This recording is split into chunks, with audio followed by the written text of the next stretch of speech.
Filamu inaanza Mexico mwaka 2003. Huyu mzee anaitwa Nelson, yeye ni daktari. Amefika katika kanisa Katoliki ili kwenda kuomba msaada kwa padri mmoja anaitwa Peter. Kuna mtoto wa kike amepagawa na mapepo. Hana muda wa kupoteza, akamsihi padri huyu aambatane pamoja naye. Peter akawa amekubali, akaambatana moja kwa moja na Nelson. Walipofika katika nyumba husika, wakakuta kuna mdada mmoja ambaye alikuwa amepagawa na mapepo. Huyu binti anaitwa Magari. Familia walijitahidi sana kumwombea, lakini sala zao zilikuwa zifanyi kazi kwa huyu pepo. Anaonekana mwenye nguvu kubwa sana. Sema sasa huyu pepo naye anamtindi nyinyi.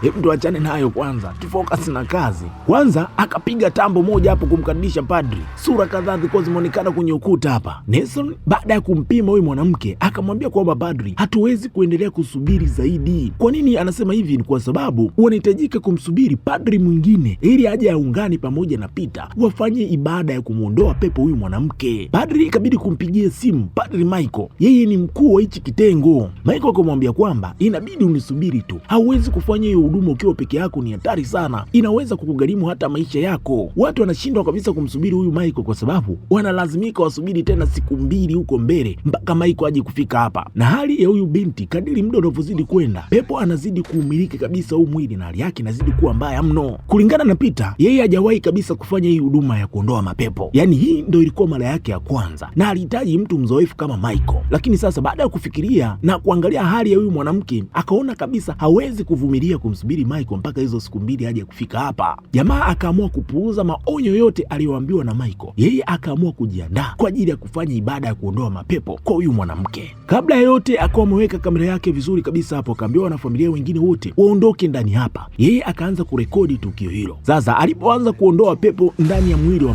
Magari ukiachana na mtindi tu, alikuwa na uso fulani hivi mzuri wa kuvutia. Sema tu pepo ndo kauharibu. Akaanza kumshawishi huyu padri ili kumtia majaribuni, akaanza kumuingiza katika tamaa ya kimwili hasa. Padri mwanzo alikuwa anapambana sana kujizuia, anarudi kuendelea na neno kama kawaida. Pepo akianza kuona kama huyu padri anaenda sana kwenye neno, anamrudisha sana kwenye mwili. Peter akawa anakomaa sana kujirudisha katika nafasi yake ili kuendelea kupambana, kwa sababu hivi vishawishi ni vikubwa sana, na ukumbuke kwamba Peter naye ni mtoto wa kiume na ni binadamu. Pepo alivyoona sasa huyu anazidi kuwasha moto sana, ikabidi kufunua nguo zote, mtindi wote ukawa nje hapo. Padri akasita kidogo, oya, ni ngumu kumeza hii. Ikabidi kujirudisha kwa Mwenyezi Mungu, akiendelea kupiga dua hapa. Yule pepo kuna muda akawa manguka chini, akatulia kimya, kana kwamba ile nguvu ndani yake imemuondoka. Na ukimwangalia binti Magari kwa sasa anaonekana yuko fresh kabisa. Yule pepo ni kana kwamba kaondoka kabisa. Peter baada ya kujisogeza hapo ili kumwekaweka sawa, ghafla yule pepo akaendelea tena kumchezea akili kwa kumtia kwenye vishawishi ili kumwangusha Peter aangukie katika kilimo mdondoko na huyu mwanamke. Peter akajikuta tu anampiga mate huyu binti. Sasa muda huo pepo akawa ameutumia, akamtoka Magari akamuingia Peter moja kwa moja. Yaani Peter anakuja kushtuka, pepo amefanyikiwa kumuingia moja kwa moja. Aise, nini kitatokea? Subscribe, like, comment. Ngoja tuendelee na huu mzigo, huko mbele ni pambe. Miaka 18 baadaye, Peter kwa sasa anaishi maisha tofauti kidogo. Yeye kwa sasa ni mkulima, anavuna mazao na kuwagawia wananchi bure. Watu wengi walimchukulia kama mtu mtakatifu sana kutokana na matendo yake mema. Siku moja kuna mwanamke mmoja kwa amemfuata kuja kuomba msaada, akampeleka moja kwa moja kwenye nyumba moja ambapo kulikuwa kuna mtoto. Hali yake iko mbaya, hajielewi, anaumwa vibaya mno. Lakini baada ya kuwa amemgusa paji la uso, huyu mtoto akawa amepata ufahamu kidogo. Mtoto huyu ikabidi kupelekwa kwenye hospitali kwa ajili ya kwenda kufanyiwa uchunguzi. Sio kwamba huyu mtoto mmoja tu ndo hii hali imemkuta. Kuna watoto wengi sana, na wengi wao wametoka katika kituo cha kulelea watoto yatima, wamekutwa na huu ugonjwa wa ajabu. Nelson anasema kwamba hajui ni nini kinachowakumba hao watoto, na wamekwisha kupoteza karibu watoto 4 ndani ya wiki moja tu. Hali hii inazidi kuwa mbaya sana. Nelson akamsihi ikiwezekana Peter awasiliane na makao makuu, yani Vatican, awajulishe kuhusiana na haya mambo, aombe msaada kwa sababu hawana madawa wala chakula. Hali inazidi kuwa mbaya. Nelson ikabidi kumfuata tena Padri Peter, akienda kumuomba, anambembeleza awasiliane na Vatican. Lakini sasa Peter ana mawazo mengi sana, akikumbuka yale yote yaliyotokea miaka 18 iliyopita. Anaona kabisa kama yote anayoyapitia kwa sasa yawezekana ni adhabu kutoka kwa Mwenyezi Mungu kwa sababu ya ile dhambi aliyoifanya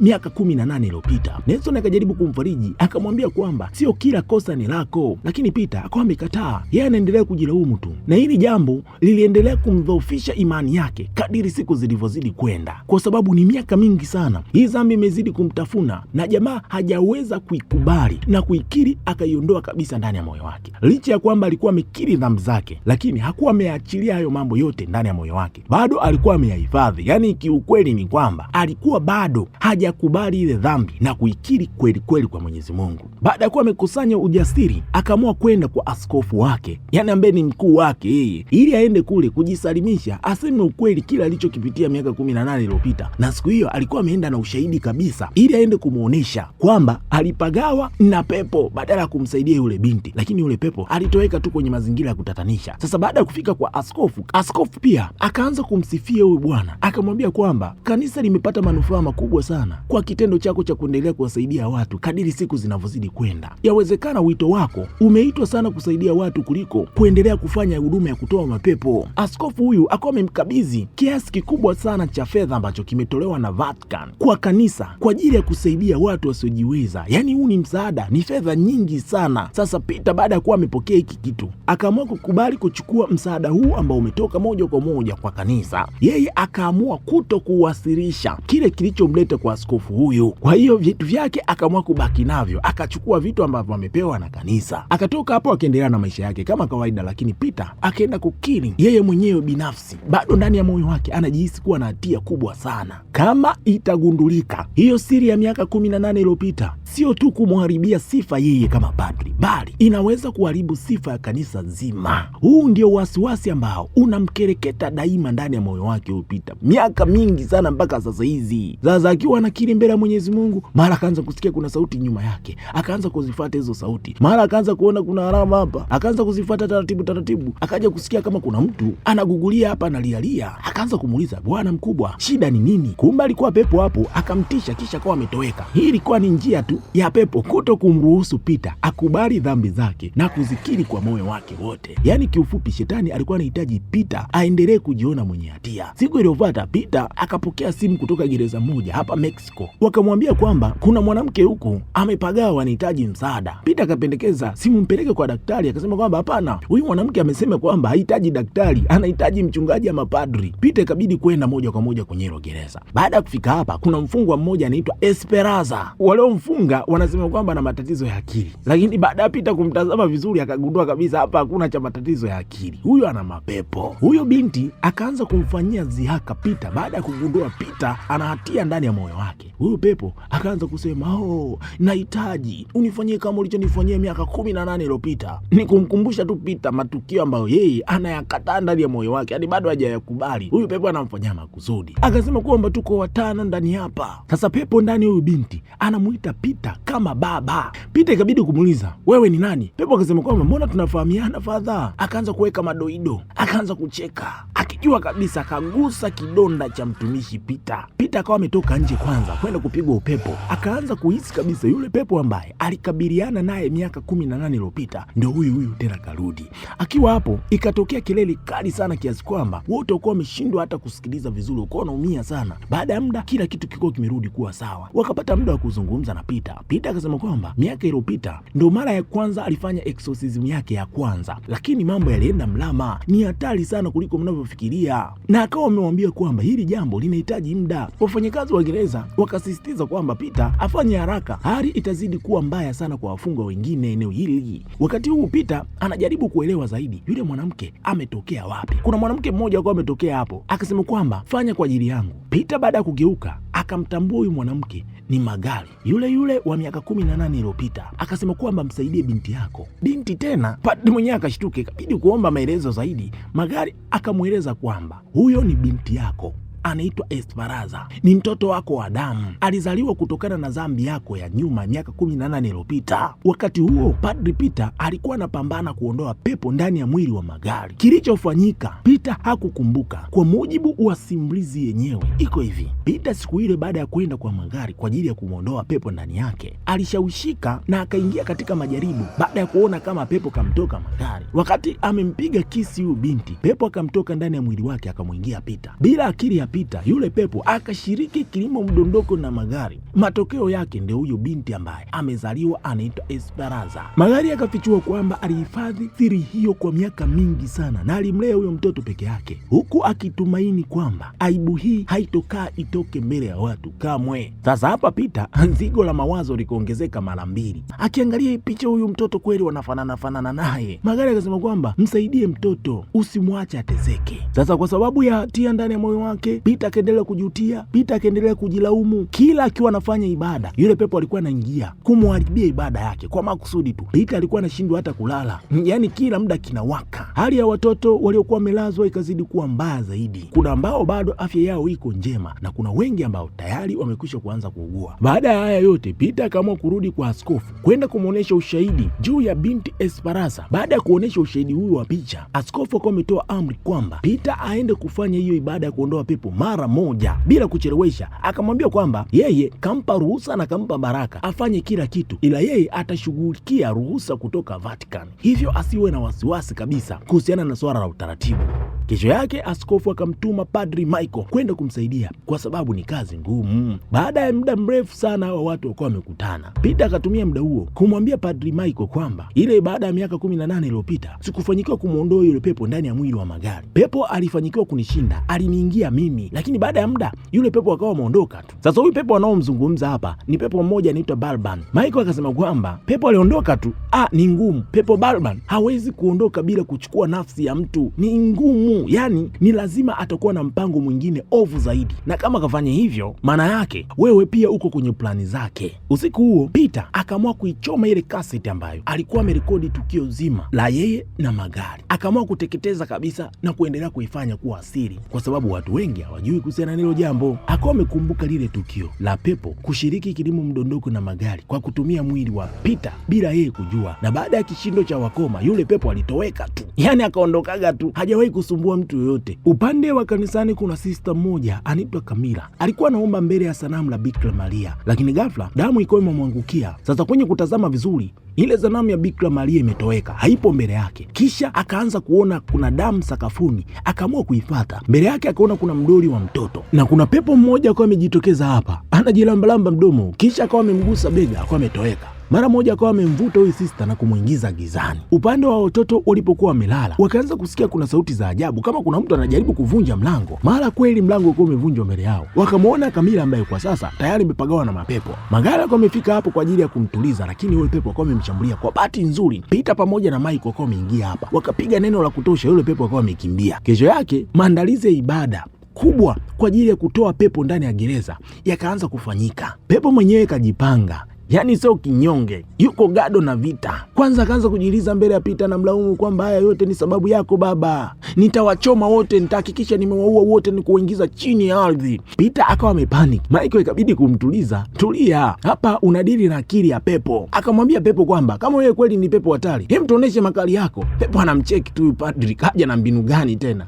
Hauna uwezo wote, si ndio? Basi sawa, sisi tunaondoka, tutarudi siku nyingine. Pepo akawa ameufunga ule mlango kwanza, kisha akawa amemtapikia Michael na kumuonesha kwamba yeye ana mpango ovu zaidi. Akawa amemshikilia Michael kwa nguvu za ajabu, akawa amemtuliza hapo chini, akawa amekata na minyororo kabisa, akamfuata moja kwa moja, akawa amemng'ata sikio na kumtoa. Nelson kuona hivyo ikabidi kumpiga madawa kwanza huyu pepo na kumtuliza kwa dawa za usingizi. Michael na Peter baada ya kuwa ametoka hapo, wakajua kabisa hapa ni kimbembe kikubwa mno, ni lazima wapambane juu chini wakomeshe mpango wa huyu pepo, na ni pepo mwenye nguvu kubwa sana, sikwambie mtu yoyote. Huyo pepo unaambiwa kwamba Balban ni moja kati ya pepo hatari sana wenye nguvu mno. Ni pepo mmoja kutoka katika ukoo wa ufalme wa kuzimu huko, na ana majeshi mengi mno. Yani ana tabia za kujilinda na anatumia akili nyingi sana kwenye mkakati wake. Yani kiufupi, huyu sio pepo yule wa kusema toka na akatoka kiurahisi. Wakaamua kuhamasisha wakuu wa gereza hii, ikiwezekana wawaondoe wafungwa wengine kabla ya wao kufanya maombezi kwa ajili ya kumtoa yule pepo ndani ya ule mwili wa yule binti. Lakini uongozi wa gereza uko wamesema kwamba wao wana maaskari wachache sana, hawawezi kufanya hilo jambo kwa wakati mmoja. Hivyo wao wakaamua kupendekeza mambo mengine, ikiwa ni pamoja na kumtumia daktari awachome sindano za usingizi, wale wengine wote walale kwa usingizi. Zoezi la kutoa pepo liendelee kufanyika kwa yule muhusika. Kweli ikawa imefanyika hivyo. Sasa kwa sababu pepo ukimbilia madhaifu ya mtu,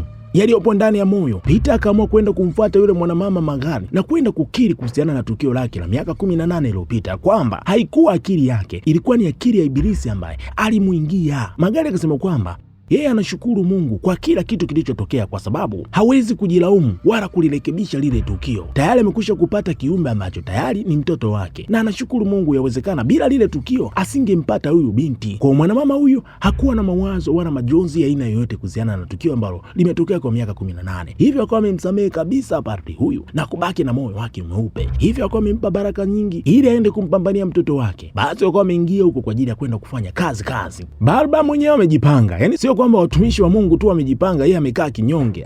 Kwanza akawa amezima kabisa umeme jengo zima. Kufika mahali alipokuwa amefungiwa, pepo yule hayupo. Wakiwa humo wakawa wamefungiwa kwanza kwa ndani, wakae kwanza kwa kutulia. Baada ya muda yule pepo akawa amefungua mlango. Wakaanza kumtafuta Nelson. Wakawa wamempata Nelson, tayari amekwisha kushambuliwa vibaya sana na pepo. Wakiwa hapo wale wafungwa wenyewe, pepo akawa amefanya makusudi, wote akawa amewafanya wapagawe na kuanzisha vurugu hapo. Yani hapo unaambiwa kwanza unakemea mguu mmoja umekaa mbele, mguu mmoja umekaa nyuma. Yani ni kujihadhari muda wote. Ukizembea kidogo tu hapo umeenda. Wakaanza kupiga neno. Pepo mwenyewe husika yuko hapo, anatumia nguvu zake kwa mbali, ni kuwaonyesha tu kwamba mauwezo, kwamba amejipanga kwenye hii vita. Peter na Michael wakalazimika kukimbia ili kupambana na wafungwa ambao walikuwa wamepagawa. Katikati ya mapambano, Michael akawa ameumia vibaya sana. Walipofika mahali ambapo ilibidi watulie hapa, Michael akaanza kumlaumu Peter, akasema kwamba wewe, kuna jambo umenidanganya, haiwezekani, kuna namna kama maombi yake hayafanyi kazi. Anahisi kabisa pengine Peter bado ana dhambi ndani ya moyo wake, hajaikiri kweli. Peter ikabidi kusema ukweli kwamba huyo binti Esperanza ni mwanangu, ni matokeo ya dhambi ambayo nimeitenda miaka 18 iliyopita bila akili yangu. Hapa ikaanza kuonekana kama kuna shida sehemu. Michael ikabidi kufunguka tu, na yeye ni mwanadamu, akasema kwamba ni kweli na yeye aliwahi kuteleza, na sio kwamba kuteleza tu, aliteleza mikononi mwa huyu pepo Barba ambao wao wanapambana naye kwa sasa. Anasema kwamba ilifika mahali akawa anahitajika kuokoa maisha ya watoto, na huyu pepo Barba alikuwa amewashikilia watoto hao. Hivyo Michael aliamua kujitoa nafsi yake kwa Barba ili wale watoto wapate ukombozi.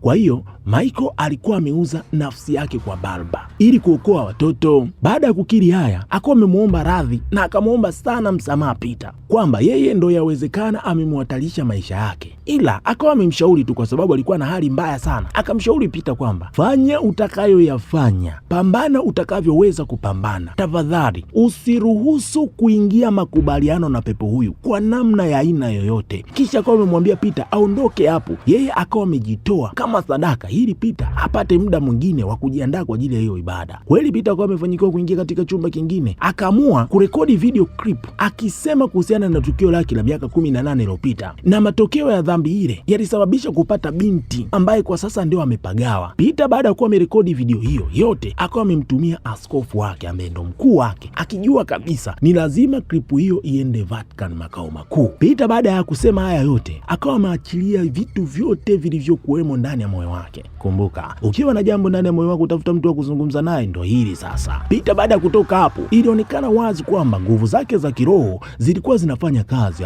Alipiga neno hapa, vitu vilikuwa vinajipa. Pepo alivyoona hivyo, akaamua kumtia kizunguzungu hapo. Kwanza mbele yake akamuona mfano wa Kristo ambaye amebeba msalaba, kisha akawa ameutupa chini. Ni pepo huyu akawa amemfuata Peter mara moja, lakini Peter akawa amefanikiwa kumtuliza kwa nguvu zake. Pepo mmoja akawa amemtokea kwa nyuma, akawa amemzimisha Peter. Peter anakuja kushtuka, kafungwa mateka. Mbele yake Barba pamoja na vijakazi wake wako hapo, wanamcheka, wanamdhihaki, wanamuonesha kwamba Peter, wewe hauna imani aina yoyote, wewe ruhusu Mungu wako ndani ya mwili wako aondoke mara moja. Peter anakataa. Pepo anasema kwamba Mungu ndani ya mwili wa huyu kijana, ondoka kwa jina la Shetani na kuamuru Mungu ondoka ndani ya mwili huu. Peter anaendelea kupambana kumwomba Mwenyezi Mungu nguvu zake zisimtoke. Mishumaa yote iko imezima hapa, pepo akawa amezipata za motomoto hapa, lakini pepo na wao wanakomaa kupambana ili Peter aruhusu Mungu ndani yake amtoke ndani ya mwili wake. Wakati huo hospitalini watoto wakaanza kuumwa vibaya sana. Dalili za pepo zikaonekana wazi. Sister ambaye alikuwa anasimamia wao watoto akamuona pepo mmoja, akafika hapo akaanza kumshambulia huyo binti. Kazi ikawa ngumu kweli kweli. Upande wa Peter, pepo akawa anatumia kwa makusudi kumuonyesha kwa maono Peter kwamba wale watoto wanachokipitia ni hiki, na anamhakikishia kwamba nitamuua mtoto mmoja baada ya mwingine, na sio watoto tu, nitamuua hata huyu binti yako Esperanza. Na kisha akawa amechukua kioo akakiweka kwenye shingo ya huyo binti kwamba nitamuua mbele ya macho yako. Peter alivyoona haya yote, pepo anamuomba Peter amruhusu amuingie ndani ya mwili wake. Peter akawa amekubali bana hili jambo, licha ya kwamba Michael alimsi asifanye haya mambo, lakini Peter akawa amekubali kuingia makubaliano na huyu pepo. Pepo akasema kwamba mimi ninachokihitaji umuondoe Mungu ndani ya mwili wako. Peter akawa amekubali jambo hilo. Baada ya makubaliano hayo, pepo hatimaye akawa ametimiza ahadi yake, akawa amemwachia Esperanza pamoja na watoto wote, wakawa wamerudi katika hali yao ya kawaida. Kwa nini? Ni kwa sababu Peter amekubali Roho wa Bwana, yani Mungu mwenyewe, kumtoka ndani ya mwili wake ili mwili wake uwe hekalu la huyu pepo. Baada ya hapo, Peter akawa ametoka kambeba huyu binti, yuko huru kwa sasa. Watu wakawa wamefurahi sana baada ya kuliona hili jambo, wakawa wamesherekea wakiamini Peter amemshinda pepo. Kiongozi wake akawa amefika hapo na akawa amempongeza kwa kazi nzuri, akisema kwamba video uliotuma mimi sijaipeleka popote, nimeifuta, hongera kwa kazi nzuri. Binti yake akawa amefika hapo na akawa amempa hongera baba yake. Peter inaonyesha wazi kwamba yule pepo Barba bado yuko ndani yake, na askofu akawa ametambua hili jambo, na pepo huyo akawa amemwambia askofu kwamba Peter ameweka ahadi ya kuitoa nafsi yake kwangu ili kuokoa maisha ya binti yake pamoja na watoto wote wabaki kuwa salama. Askofu ikabidi kukaa kimya tu, ikabidi kumeza pini. Watu wanafurahia bila kujua kwamba Peter alianguka katika mtego mkubwa zaidi wa kishetani. Simulizi zinaeleza kwamba pepo hushinda si kwa nguvu tu, bali ni kwa kutumia udhaifu wa mwanadamu. Mara nyingi binadamu hushindwa kwa sababu ya kuchagua kukubali udanganyifu badala ya imani ya kweli ya Mwenyezi Mungu. Na shetani anajua kabisa hawezi kwenda kutawala mbinguni. Anachokiweza kukifanya ni kumtawala vizuri mwanadamu hapa hapa duniani. Kushindwa kwa Peter sio kushindwa kwa Mwenyezi Mungu. Kushindwa kwa Peter ni anguko la mwanadamu yeye mwenyewe kwa kuachilia imani ndani yake na kuamua kumfuata shetani. Hivyo ndivyo inavyohitimika filamu hii. Subscribe, like, comment. Karibu Swahili Maktaba, chimbo la wajanja.